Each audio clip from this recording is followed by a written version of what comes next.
Oftentimes, we use spiritual discipline to avoid getting in touch with our feelings. We overemphasize the positive and avoid the negative. What is spiritual bypassing?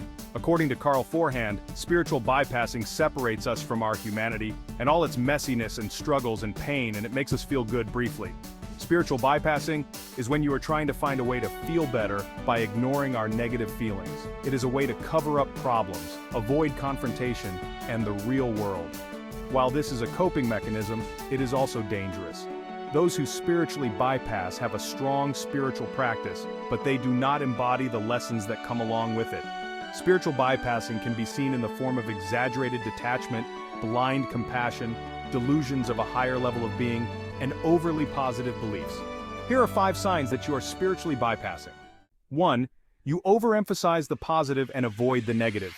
Spiritual bypassing uses spiritual practices to avoid dealing with emotional issues. Some examples of spiritual bypassing include being overly tolerant and compassionate, even when it hurts you. If you are spiritually bypassing, you probably suffer from low self-esteem, emotional dissociation, and anxiety attacks. You will also have a hard time coping with stress, and you feel like you are the victim of your problems. It can also lead to codependency. The best way to avoid overemphasizing is to find your balance, and realize that one needs to acknowledge the negative as well as the positive to grow spiritually. 2. You have feelings of entitlement. Having feelings of entitlement is something that can be dangerous on the spiritual journey. For example, if you're a vegan and you think that you're better off than another person who doesn't have the same diet as you because you're uber conscious, it's spiritual bypassing. Just because you do yoga and you have a fab body, or your chakras are aligned, doesn't make you a better person, but when you are kind is when you're truly aligned. Many people have difficulty finding their true selves as they get attached to a dysfunctional identity based on the avoidance of unresolved psychological issues. 3. You believe that everything happens for a reason. Whether or not you believe in God, the universe, or energy, everyone benefits from the belief that one's misfortune is part of a grand plan. It can help keep you motivated to accomplish your goals, and maybe that's okay.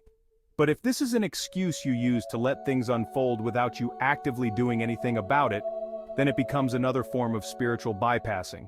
4. You don't do your shadow work. Shadow work is a catalyst for change as it helps you gain self-awareness and become more compassionate. It can also increase your sense of self-respect and improve your relationships. You have to be willing to look at your innermost emotions.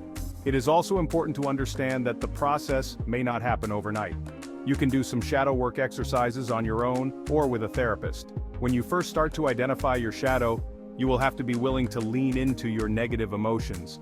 You may be uncomfortable with these feelings, but they will help you uncover and understand why you react in certain ways and help you stop spiritually bypassing. 5. You are overly compassionate. Taking a spiritual approach is a way of making the bumpy ride less bumpy.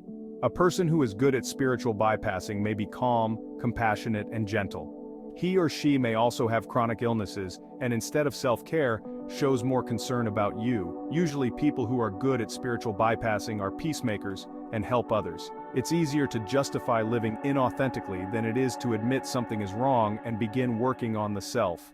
If you're feeling frustrated or overwhelmed with your situation, it's a good idea to talk with someone you trust about your feelings. It's important to accept your weaknesses, and that's the first step to begin healing.